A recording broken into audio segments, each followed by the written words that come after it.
নমস্কার বন্ধুরা। ঘূর্ণিঝড় রিমালের প্রত্যক্ষ প্রভাব না পড়লেও প্রত্যক্ষ প্রভাবে ভারী বৃষ্টি হচ্ছে কলকাতা সহ দক্ষিণবঙ্গের কয়েকটি জেলায়। কিন্তু রিমালের প্রভাব কাটতেই ফের ভ্যাপসা গরমে হাঁসফাঁস করছে রাজ্যের মানুষ। আগামী কয়েকদিনে তাপমাত্রা বাড়বে বলে ইঙ্গিত দিয়েছে আলিপুর আবহাওয়া দপ্তর। আগামী 2 থেকে 3 দিনের মধ্যেই দক্ষিণবঙ্গের জেলাগুলিতে তাপমাত্রা 3 থেকে 5 ডিগ্রি বাড়বে বলেই পূর্বাভাস দেওয়া হয়েছে। তবে এরই মধ্যে রয়েছে বৃষ্টির পূর্বাভাস। জুন মাসের প্রথম সপ্তাহ থেকে দক্ষিণবঙ্গের জেলায় জেলায় বৃষ্টি শুরু হবে বলে জানিয়েছে হাওয়া অফিস।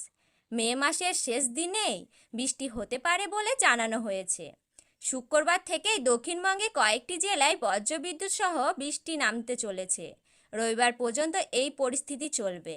উপকূলে কয়েকটি জেলায় ঘন্টায় 50 কিলোমিটার বেগে দমকা হাওয়া বইতে পারে, এমনটাই পূর্বাভাস দিয়েছে হাওয়া অফিসে।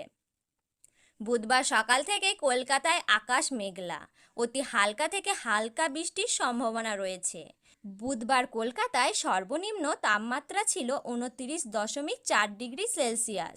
সর্বোচ্চ তাপমাত্রা থাকবে 35 ডিগ্রি সেলসিয়াসের আশেপাশে। উত্তরবঙ্গে কয়েকটি জেলায় ভারী বৃষ্টির পূর্বাভাস দেওয়া হয়েছে। ঝড়ো হাওয়ার সঙ্গে দার্জিলিং, কালিম্পং, জলপাইগুড়ি, আলিপুরদুয়ার এবং কোচবিহারে ভারী বৃষ্টির সম্ভাবনা রয়েছে।